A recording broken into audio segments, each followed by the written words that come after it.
Real or unreal? So there's something about Tess Daly. I have a bit of a thing about Tess Daly.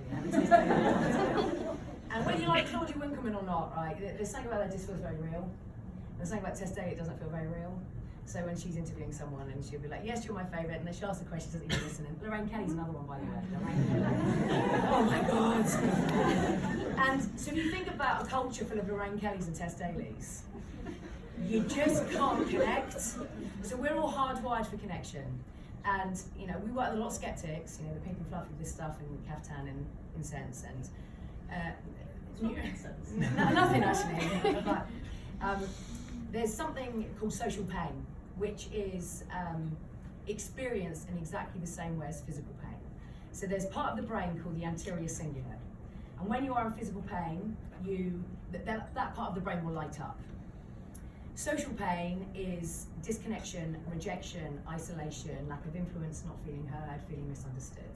That is social pain. You can go on. And when you feel that, the same part of the brain will light up as it does when you're in physical pain. And any of you been in chronic physical pain, it's exhausting. There are people in business in chronic social pain because they don't feel connected. And what stops us connecting is not being real.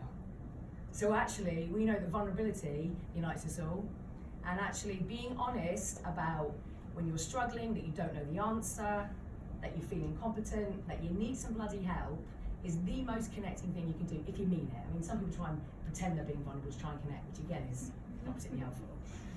So for me, we're hardwired for connection. Everything pretty much is built on trust. You can have the best processes, you can have the most competent people in the world, but no trust, no connection, you haven't got a team that's going to function well.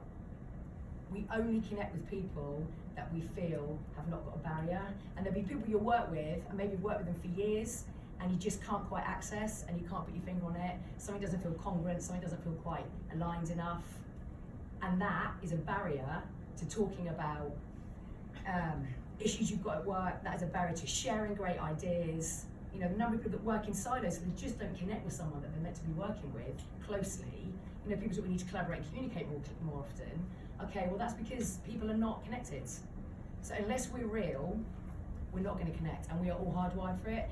If you look at any piece of work-related stress research, social pain is cited. It's not cited as social pain, but it is cited in every single piece. I don't have any influence. I feel bullied. I don't feel heard.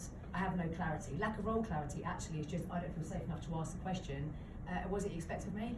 I don't feel safe enough. When we don't feel safe, there's a great piece we just put on our social media actually about the Golden Gate Bridge, and they spent a lot of money on putting a safety net. And people at the time were, I mean, Claire wasn't alive then, but people at the time were saying, why are you spending all this money? You know, we need to build this bridge, it's going to cost a fortune, but you're spending all this money on a safety net.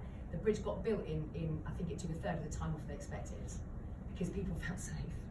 And so what we talk about, especially, you know, with our clients, is how can you help people be okay with missing and falling and knowing they're going to be caught? And I don't think that happens enough. So culturally, it's a no-brainer for me.